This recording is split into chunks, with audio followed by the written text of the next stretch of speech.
Bom, graças a Deus a gente está aqui hoje reunido para nós darmos continuidade à nossa matéria sobre o Pentateuco. Vamos agora saindo do livro de Êxodo e vamos entrar no livro dos Levíticos.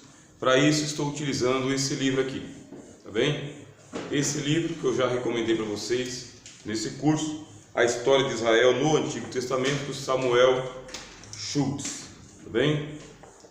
Aí eu já fiz uma pesquisa na internet, para vocês que quiserem adquiri-lo, vão encontrar a partir dos 70 até os 100 reais, se quiser o livro inteiro. Se quiser apenas uma parte do livro, converse comigo, aí eu providencio a impressão e a gente negocia, tá bom? Então vamos lá, introdução ao livro de Levíticos. Ao longo, vamos conhecer um pouquinho do Dr. Schultz, tá bem? Ao longo da sua vida, Samuel Schultz dedicou-se à carreira acadêmica, tanto na área do ensino quanto na produção literária.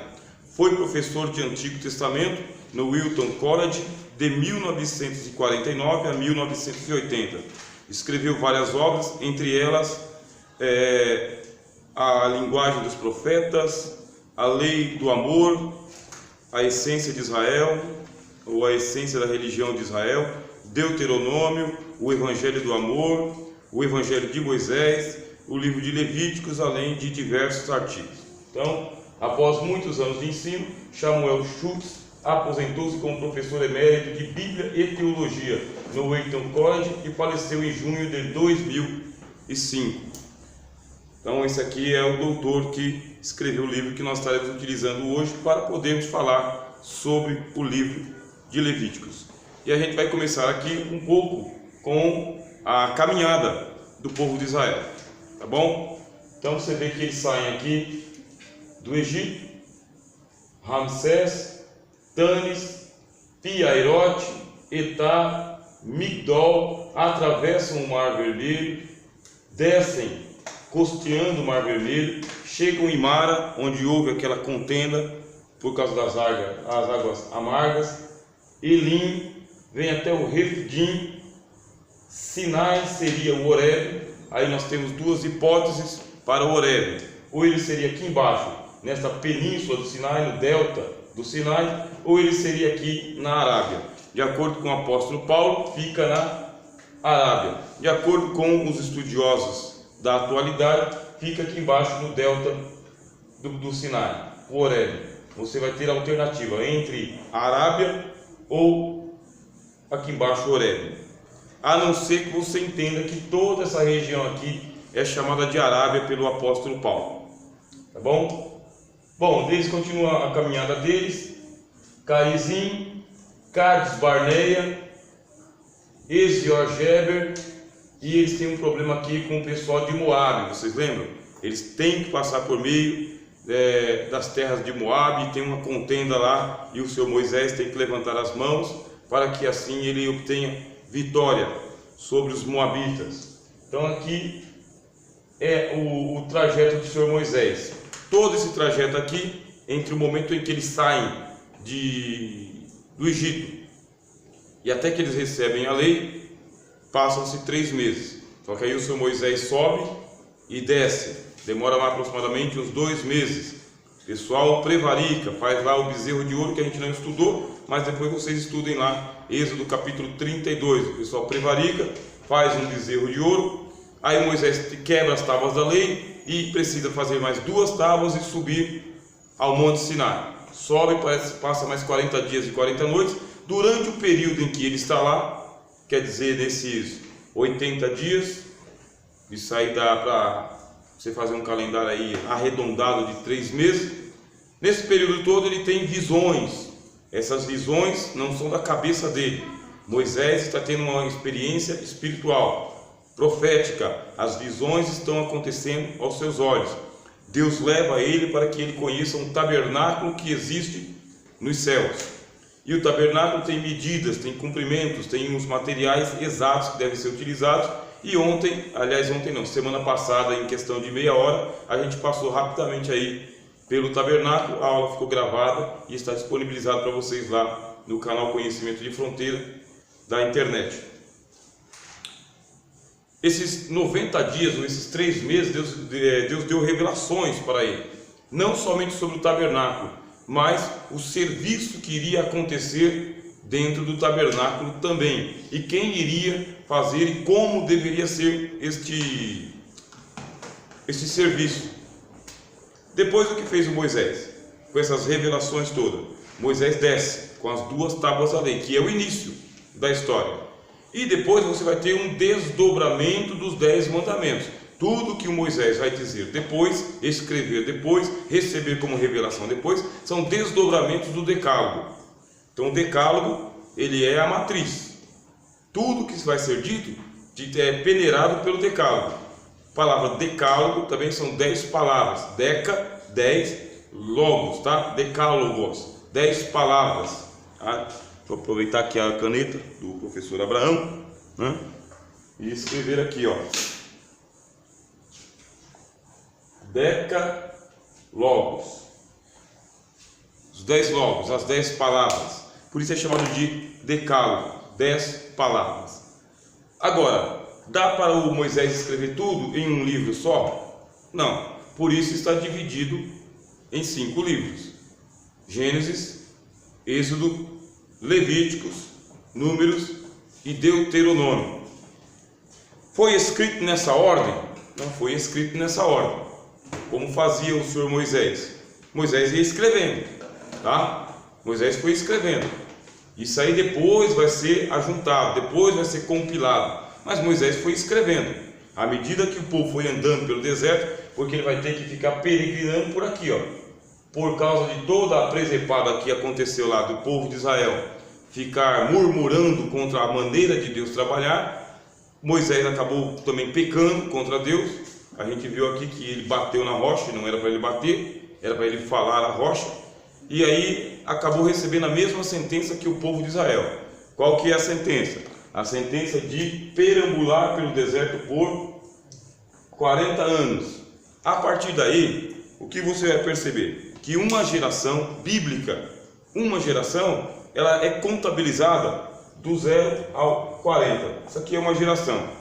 Isso a partir do livro de Êxodo, tá bem? A cada 40 anos, uma geração.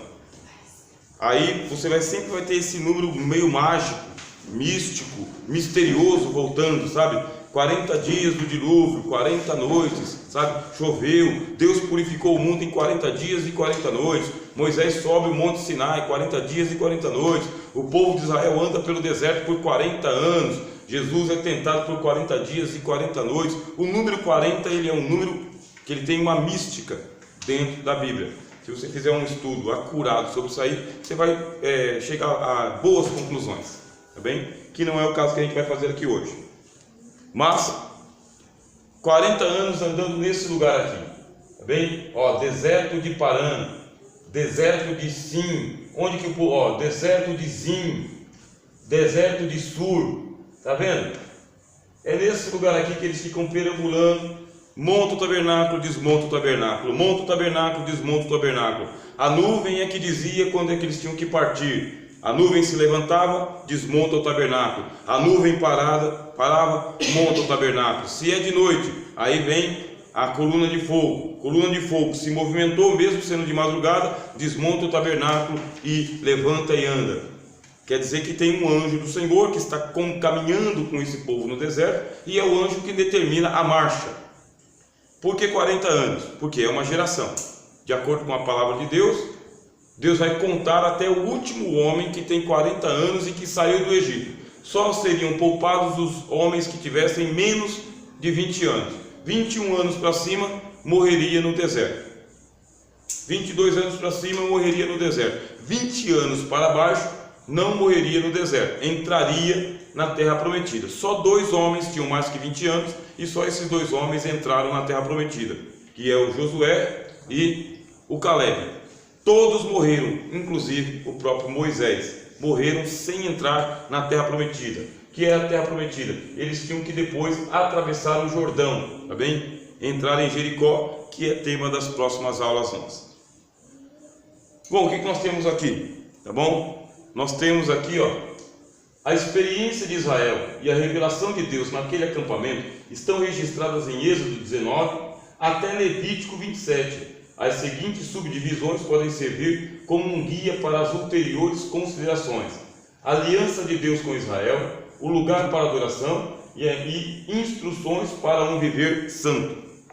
Tema do livro de Levíticos. Tema do livro de Levíticos é viver santo.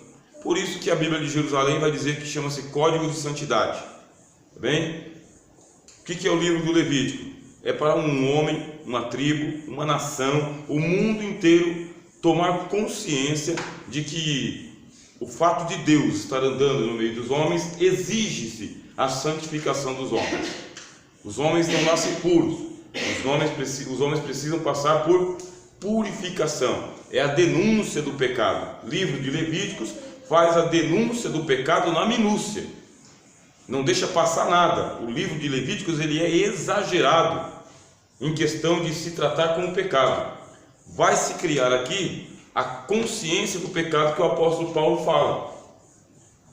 Paulo fala na carta aos Romanos o seguinte: antes da lei estava o pecado no mundo, mas sem a lei o pecado não é computado.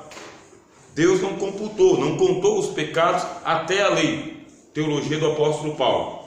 Veio a lei estabeleceu a justiça de Deus na terra. A partir então desse momento, embora que a morte tenha reinado de Adão até Moisés, a partir de agora a morte encontrou um termo. A morte encontrou agora alguém para quem ela tem que dar satisfações. Ela não pode simplesmente reinar. Vem a lei para quê? Diz o apóstolo Paulo. A lei veio para dizer para mim o que é certo e o que é errado. E no caso do Levíticos existe um exagero. Existe um exagero, e quando eu falo exagero é que ela vai nas minúcias. O Levítico vai nas minúcias. É um livro de legislação religiosa. Aí você pergunta, mas quem tem condições de ler e entender todo o livro de Levíticos? Quem? Os levitas. É para eles. Quem escreveu o livro de Levíticos? Tradição bíblica, tradição rabínica, tradição dos pais da igreja, tradição do Novo Testamento. Quem escreveu toda a lei? Moisés. Moisés é de qual tribo? Levi. Moisés, sendo da tribo de Levi, é um levita, é um legislador e está muito bem preparado para isso. Vamos lembrar que o senhor Moisés, ele foi criado na corte do faraó, 40 anos. E se tem uma coisa que tinha no Egito, era lei cerimonial. O Egito era um país teocrático, isto é, tomado de deuses. Tomado de deuses. E para com os deuses você não pode ser arbitrário, tá bem? O que é ser arbitrário? Eu decido do jeito que eu vou servir o Deus. Não. No Egito, a questão assim da legislação, ela é também minuciosa. Ela é tão minuciosa que no Egito você andava e tropeçava nos obeliscos, e nos obeliscos estavam escritos o que você podia dizer para os deuses. O cântico certo, a oração certa, o ritual certo, o sacrifício certo, o dia certo. É isso que os hieróglifos do Egito apresentam para nós. A vida religiosa no Egito também era uma vida detalhista. Era detalhista do nascimento até a morte. Tanto é que havia lá um livro chamado Livro dos Mortos. Não um livro, mas um monte de pergaminhos que eram escritos durante a vida da pessoa, para que a pessoa no dia da morte pegasse o seu próprio pergaminho que ela escreveu. O que é que eu tenho que falar diante de Horus? O que é que eu tenho que falar diante de Ptah? O que eu tenho que falar diante dos deuses? Porque tinha um tribunal de 42 deuses que julgava a alma do egípcio quando ele partia, que não era só uma alma. Os egípcios, eles acreditavam em várias almas. O que eu quero dizer? Que esse negócio de escrever a religião, escrever a lei, ir no detalhe, não nasce em Moisés. Já tinha essa cultura na antiguidade. E o Moisés ficou 40 anos no Egito para ajudar. Para o Egito iam os babilônios, iam os persas, os arianos, povos do mundo inteiro iam para o Egito. Portanto, a cultura religiosa de livros sagrados já existia nos tempos de Moisés. Depois ele vai passar mais 40 anos nas tendas de Jetro. E o que é o seu Jetro? É um sacerdote do deserto.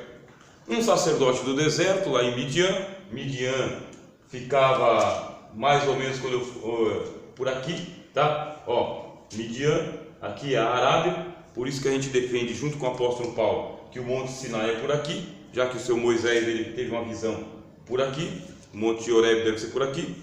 Então o Jetro, que é o sogro de Moisés, também é sacerdote, mas ele é um sacerdote beduíno, ele é um sacerdote do deserto, ele não é sacerdote do Deus Altíssimo, ele é sacerdote dos deuses, ou de Deus, de vários deuses. O negócio é que ele tem uma cultura religiosa também. Você percebe que o Jetro tem uma consciência religiosa muito boa.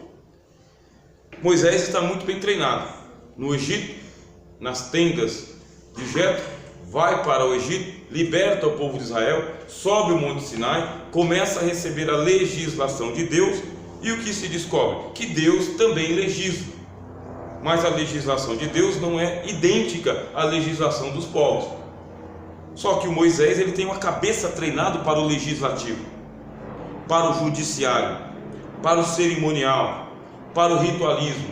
Ele tem uma cabeça voltada para isso aí, uma preparação anterior que é utilizada depois por Deus para que ele seja o autor do livro de Levíticos também. Então a gente vê aí que existem muitos detalhes aqui, aliança de Deus com Israel, preparação para o encontro com Deus, o decálogo, ordenanças para Israel, ratificação da aliança, lugar para adoração, preparação para sua construção, idolatria e juízo, construção do tabernáculo, instruções para um viver santo, as ofertas, que é o que a gente vai falar hoje, tá vendo aqui, até aqui Êxodo, tá vendo? A partir daqui, Levíticos, capítulo 1, verso 1 até o 27, 34. Imagina só, você gostaria de ler um livro de leis e leis religiosas que vai no detalhe? Você se confunde lendo Levíticos, você fica confuso. Por quê? É para os sacerdotes, é para os levitas, é de um levita para os levitas. Quem tem que ter o domínio desse negócio aqui? Quem vai mexer com isso todos os dias? Quem tem que ter domínio da lei cerimonial, dos rituais, dos sacrifícios, das festas, é aquele pessoal que vai mexer com isso todos os dias. E o homem comum? Como que o homem comum vai fazer para poder chegar ao conhecimento disso daí? Pela tradição oral, tá? Enquanto os levitas, e aqui vocês têm que deixar isso aqui muito bem claro na teologia de vocês, quem que é o responsável pela Bíblia Sagrada chegar a nós do jeito que está hoje, o Antigo Testamento? Tribo de Levi. A tribo de Levi foi escolhida por Deus para organizar a Bíblia do jeito que está, junto com a tradição e outras fontes que a gente tem. Então a tradição vai dizer para nós, quem foi o primeiro grande levita que mexeu com a Bíblia? Moisés. Quem foi o segundo grande levita que mexeu com a Bíblia? Samuel. Quem foi o terceiro grande levita que mexeu com a Bíblia? Ezequiel. Qual foi o quarto grande levita que mexeu com a Bíblia? Esdras. Você tem aqui 4 sacerdotes, que são eles que preservam os escritos dos profetas, são eles que preservam a tradição escrita, são eles que guardam os rolos da lei lá no templo, porque o templo é o lugar oficial onde se escreve e se preserva os escritos sagrados, inclusive os dos profetas. Então, os levitas são os responsáveis pela Bíblia chegar a nós, o Antigo Testamento chegar a nós. Então, coloca aí na sua tabela: Moisés, Samuel, Ezequiel e Esdras. São eles que vão colecionando os textos bíblicos, mandando copiar, pagando para isso, preservando, protegendo, guardando, copiando e compilando. O que é uma compilação? É quando eu vou ajuntar as partes para deixar ela de uma maneira coerente. São os levitas, tá bem? Então, quem é que tem que tomar conta desse livro do Levítico aqui na minúcias? Quem é que tem que entender? É o levita. E o povo? Tradição oral. O povo vai ouvir falar. O povo vai transmitir de orelha em orelha, entende? De boca em boca. Então vamos supor que eu sou da tribo de Judá, não sei como que é o sacrifício, chego lá diante do sacerdote, vou oferecer o meu sacrifício, aí o sacerdote tem que dizer, não é assim, está errado, não é assim. Por isso que os sacerdotes, eles servem também como professores, tá bem? Professores. O que fez Deus? Já falando sobre o sacerdócio, o que fez Deus? Pegou, dividiu o povo em 12 tribos, separou a tribo de Levi para que eles fossem os mestres da lei, mestres, doutores, conhecedores profundos desse negócio, porque eles não têm herança, eles não têm que tomar conta de gado, não têm que tomar conta de terra, não têm que tomar conta de indústria, eles têm que tomar conta do templo, do tabernáculo e do ensino. Eles devem andar de vila em vila, de casa em casa, eles devem andar e montar escolas, e nas escolas eles devem ensinar a lei para as crianças, para os jovens, para os adultos, e os anciãos devem saber isso de cor. Isso é o trabalho dos levitas. O que é o sacerdócio? O sacerdócio é levar sobre os próprios ombros o tabernáculo. A ordem de Deus é essa: só os levitas vão levar o tabernáculo. São 48 tábuas do tabernáculo, 48. Todas essas 48 elas estão revestidas de ouro, elas receberam um verniz de ouro. 48 tábuas, mais o cortinado, mais os utensílios, mais as tábuas em volta. Como que os sacerdotes tinham que fazer?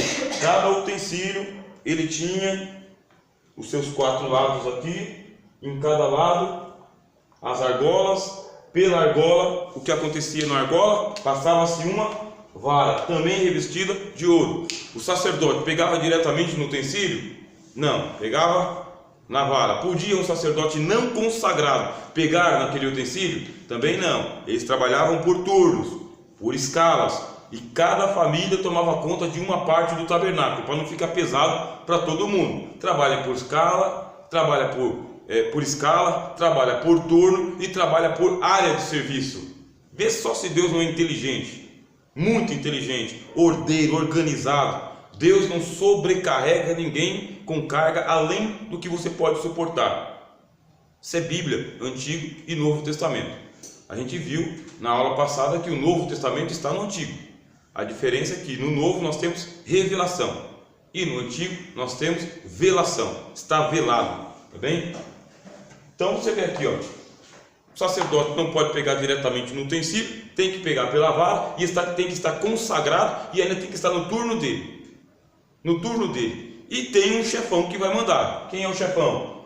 O sumo sacerdote.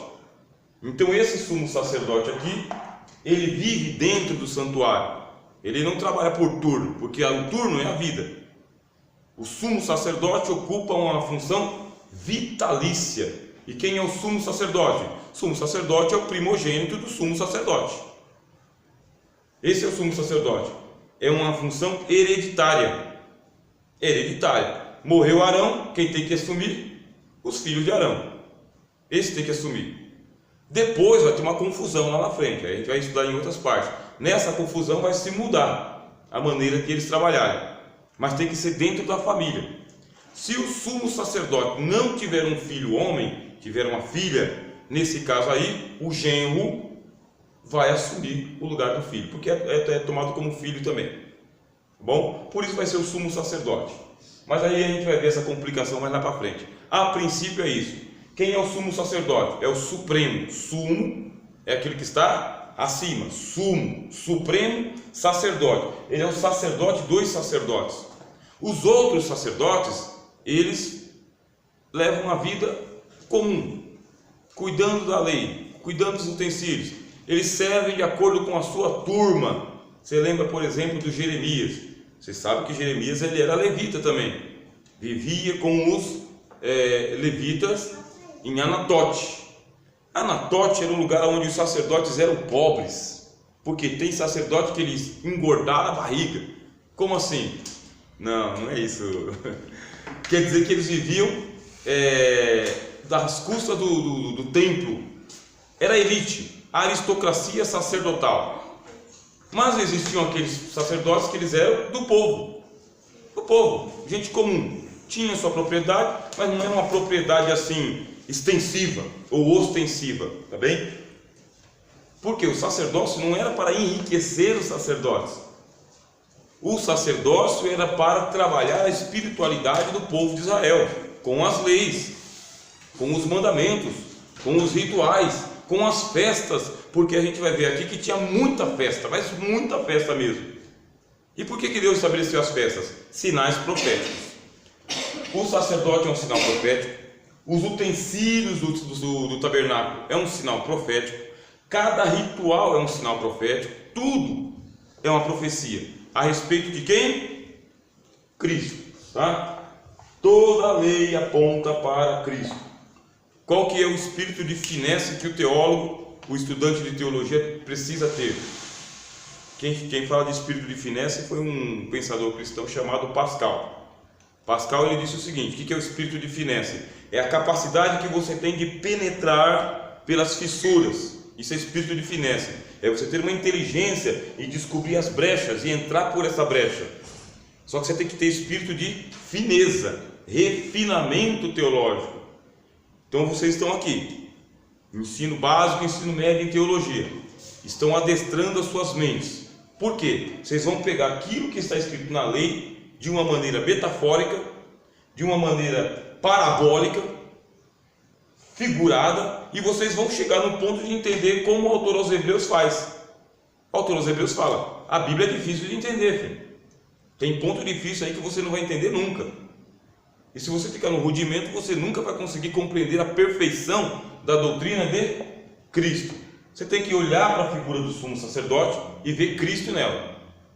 Tem que olhar para os utensílios do templo, o candelabro, a mesa dos pães da presença, o propiciatório, a arca da aliança, o cortinado. Você tem que olhar o lugar santo e o lugar santíssimo, o ato interior e o ato exterior. Você tem que olhar para isso aqui e enxergar Cristo. Você tem que olhar para cada uma das 12 pedras que está aqui no peitoral do sacerdote. Cada um deles representam as 12 tribos de Israel. Por que aqui no peitoral? Isso aqui inclusive era uma sacolinha. Esse peitoral é uma sacolinha. Dentro da sacolinha tinha 2 pedras, o Urim e o Tumim, que se traduz por luz e perfeição. Quero consultar a Deus. Como que eu faço? Eu jogo o Urim e o Tumim. Através do Urim e o Tumim, o sumo sacerdote interpreta o que é que Deus quer. Como que funcionava esse Urim e Tumim? Só o sumo sacerdote conseguia ter autoridade para dizer. É mais ou menos vai ou não vai, faz ou não faz, fica ou anda. É um sim ou não. Cristo usa isso aí? Usa. Quando que Cristo usa? Seja o vosso sim, o sim. Seja o vosso não, o não. Urim e Tumim. Luz e perfeição. A lei de Deus é perfeita. Você tem que olhar para o sumo sacerdote e ver que ele tem uma veste comprida que vai do punho até o tornozelo. Nada se mostra da nudez do sumo sacerdote. Por baixo disso aqui ele usava calção e saiote. Calção e saiote. Agora pensa no calor do deserto de 40 graus, 45 graus. Pensa. E o homem tem que usar um estilo de roupa que vai do tornozelo até o tubelo. E aqui tem que estar todo coberto. E por cima ele tem que usar um turbante. E nesse turbante tem que usar uma lâmina, uma tiara, aonde está escrito consagrado ao Senhor, ou santidade ao Senhor. Tá? Esse homem aqui está representando alguém, o próprio Deus. Ele tem esse colete, aqui em cima dele ele tem aqui 2 ombreiras. Nessas 2 ombreiras ele está carregando as tribos de Israel, no ombro direito e no ombro esquerdo. Está carregando a tribo de Israel no ombro, carregando a tribo de Israel no peitoral. E essa veste dele aqui está toda consagrada, porque ela é ungida, é uma veste ungida. Ela é ungida com sangue, tá? É espargido sangue nela. Não se pode ver a nudez do sumo sacerdote. Aonde que volta essa imagem aqui? Volta no Apocalipse, aplicando-se a quem? A Cristo.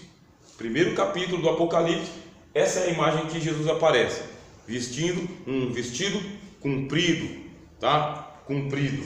E os pés dele refinados como uma fornalha de fogo. Lembra lá? Tira a sandália dos teus pés, porque o lugar que você está pisando é terra santa. Então, esse é o refinamento teológico que se espera de um estudante sério em teologia. Que você enxergue Cristo no Antigo Testamento. Enxergue Cristo nos profetas. Enxergue Cristo no tabernáculo. Enxergue Cristo nos rituais. Você precisa aprender a identificar o que isso tem a ver com Cristo. E como que Cristo cumpriu a lei. Vou fazer uma pausa para vocês fazerem as suas perguntas. Tudo bem? e aí nós já vamos dar continuidade, porque hoje a gente começa falando